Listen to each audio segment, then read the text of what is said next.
এক ধরনের মানুষকে সমাজ এখনো পর্যন্ত অ্যাকসেপ্ট করতে পারেনি, তাদেরকে এখনো অন্য চোখে দেয়।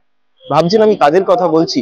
হ্যাঁ, আমি ট্রান্সজেন্ডার এবং রূপান্তরকামী মানুষদের কথা বলছি।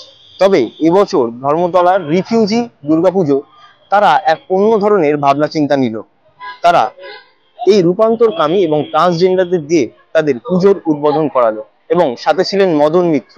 তাই মদন মিত্র আজ কোনো বড় কাজ করতে আসেনি।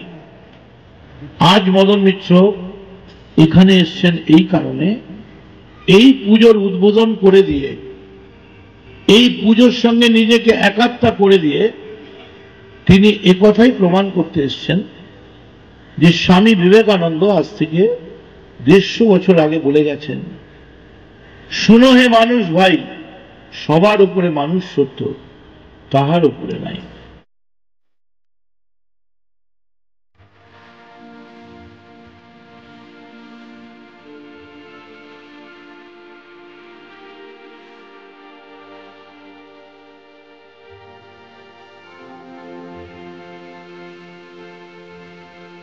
ভাবনাটা মানুষের এমন হওয়া উচিত যে ভাবনাটা হচ্ছে কোনো ডিসক্রিমিনেশনের বাইরে, কারণ আমরা সবাই মানুষ।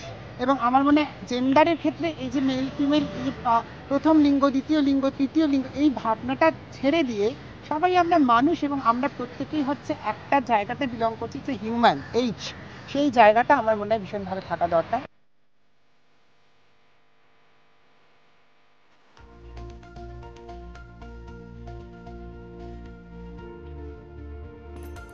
এই ট্রামে করে কিন্তু প্রতিমা বিভিন্ন জায়গায়, শহরের বিভিন্ন জায়গায় ঘুরবে এবং সেখান থেকে শহরের বিভিন্ন জায়গায় ঘুরে ঘুরে পুজো পাবে দুর্গা মা।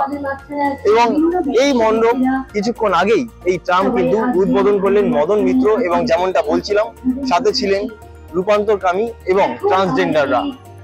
এবং মদন মিত্র নিজে ট্রান্সজেন্ডারের সাথে কথা বলেন, সময় কাটান, এবং আমরা সবাই জানি এখনো পর্যন্ত আমাদের সমাজ অন্যভাবে দেখে ট্রান্সজেন্ডার রূপান্তরকামীদের, তাদেরকে এখনো পর্যন্ত ঠিকভাবে অ্যাকসেপ্ট করতে পারেনি গোটা সমাজ। আর তাদেরকে সমাজের চোখে একটা অন্য ধরনের রূপ দেওয়ার জন্যই এই ভাবনাশীল। ক্যামেরায় প্রীতির সাথে অভিষেক, আজকাল.in।